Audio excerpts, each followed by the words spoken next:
राधा स्वामी। अब जब संत अवतरित होते हैं, इस अवतरित होने का अर्थ संत मत के अनुसार समझना आवश्यक है। संत कभी अवतरित नहीं होते, यानी संत कभी भी अवतार धारण नहीं करते। अवतार ब्रह्मांडीय शक्तियां धारण करती हैं, यह भी जीवों को पुकारने पर। यही अवतरित होना है। वैष्णव और शैव संप्रदायों में और बौद्ध व जैन धर्मों में अवतारवाद को विशेष महत्व दिया गया है। फिर संतों के अवतरित होने का क्या अर्थ है?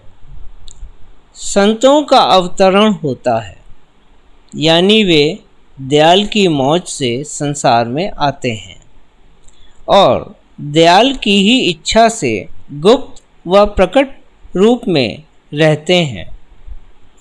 पर धरा कभी भी संतों से रहित नहीं होती। जब धरती सतलोक की सीध में आती है, यानी मध्य में कोई ब्रह्मांडीय खगोलीय पिंड नहीं होता, तब सतलोक की किरण धरती पर पड़ती है। यही संतों का अवतरण है। आप पूछ सकते हैं कि जब यह किरण अन्य किसी पिंड पर पड़ती है तब क्या होता है? यह एक आवश्यक प्रश्न है। उत्तर यह है कि जब यह पिंड चेतना की विशेष सामर्थ्य से भर जाता है, तो संत जीव के पुकारने पर अवतरित नहीं होते, बल्कि हर वक्त मौजूद होते हैं। मालिक की इच्छा से कभी गुप्त कभी प्रकट। मालिक की आज्ञा से जब वे जगत में प्रकट रूप से कार्रवाई करते हैं, उसी को संतों का अवतरित होना कहा गया है। तो जब संत संसार में अवतरित होते हैं, उस वक्त में काल अवतार धारण नहीं कर सकता।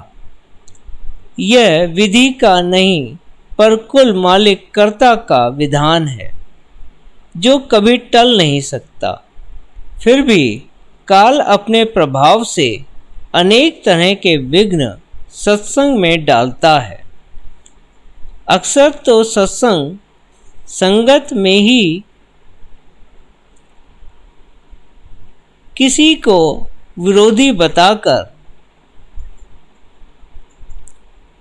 उभार देता है। पर जिज्ञासु जीव को उचित है कि वह अपने ध्यान को विरोध के घाटों पर ना रखकर सद्गुरु के चरणों पर ही रखे।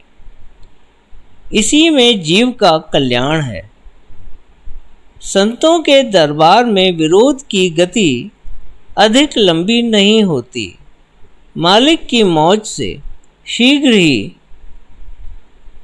सभी घाट शांत हो जाते हैं। सुधा रस तो नाम की धार है जी, इसी से यानी शुभ, धार यानी सुधार होता है, यानी जीव का कल्याण होगा। मन के सभी मैल और मलिनता साफ हो जाती है और जीव सुधर जाता है।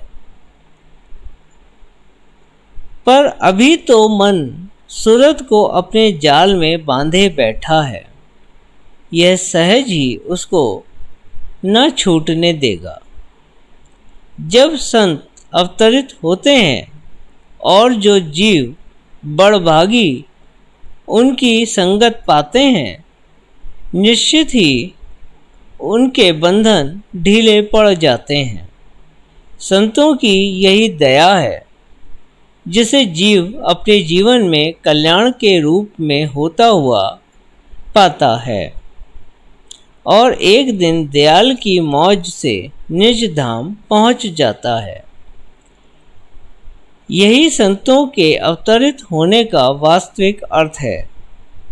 वे अपने निज आत्मिक पुत्रों को अपने साथ ले जाते हैं। जो सच्चा भक्त है वह खुद ही नहीं तरता, वह तो तरन तारन है।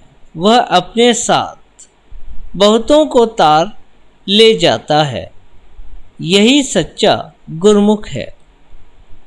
जब संत गुप्त होते हैं तब गुरमुख ही सुधा रथ है और जीवों के मध्य उद्धारक भी। तो जो भी उससे प्रीत रखते हैं उन सब के तरने की प्रक्रिया शुरू हो जाती है। सद्गुरु तो न्यारे ही हैं। मन माया को नाथ कर सुरत को साध लेते हैं। जगत में खुद तो बेहाल रहते हैं पर चैतन्य को बहाल कर देते हैं। राधा स्वामी।